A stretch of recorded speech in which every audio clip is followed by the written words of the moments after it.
ফের নিষিদ্ধ মাদকের বিরুদ্ধে বড়সড় অভিযান চালিয়ে সাফল্য পেল মালদা জেলা পুলিশ। অবশেষে মণিপুর থেকে গ্রেপ্তার মাদক পাচারের কিংপিন। মণিপুরের বাসিন্দা নওয়াজ শরীফকে গ্রেফতার করল মালদা জেলা পুলিশ। মালদা জেলা পুলিশ সুপার অভিজিৎ বন্দ্যোপাধ্যায় বলেন, মাদক পাচার মামলায় কলকাতা থেকে 2 জনকে গ্রেফতার করা হয়। তাদের জিজ্ঞাসাবাদ করে আরো 4 জনকে গোয়া থেকে গ্রেফতার করা হয়।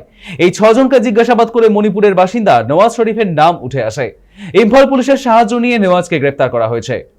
Brown sugar, crude material Manipur থেকে বিমানের মাধ্যমে কলকাতায় পাচার করত নওয়াজ। মণিপুরের 4টি জেলা ওপিয়াম চাষ হয়, সেখানেও হাত পাকিয়েছিল তিনি। এমনকি বার্মা থেকেও ব্রাউন সুগারের ক্রুড মেটেরিয়াল নিয়ে এসে তা কলকাতায় পাঠানো হতো শহরের বিভিন্ন জায়গায়। পুলিশ সূত্রে দাবি, দীর্ঘদিন ধরে মালদা জেলা জুড়ে এক ড্রাগ চক্র কাজ করছিল। এরপরেই গোপন সূত্রের ভিত্তিতে নওয়াজ শরীফকে গ্রেফতার করা হয়। আগামী দিনে এই ধরনের অভিযান জারি থাকবে বলে জানায় পুলিশ। পলাতকদের উদ্দেশ্যে তল্লাশি জারি রয়েছে।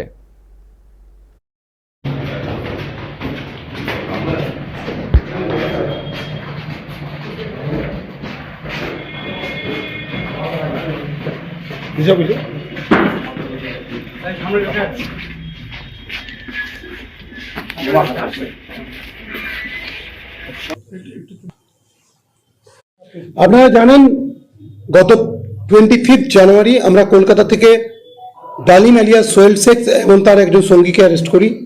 সেই কেসের সূত্র ধরেই, কালিয়াচক থানাতে একটা স্পেসিফিক কেস হয়, সেই কেসের সূত্র ধরেই আমরা গোয়া থেকে আরো 4 জনকে, এই এনডিপিএস র্যাকেটে যারা র্যাকেটিয়ার্স, তাদের ডাইরেক্ট ইনভলভমেন্ট আছে এবং যে এদের এই র্যাকেটটার লিডার ছিল ইসমাইল শেখকে অ্যারেস্ট করি।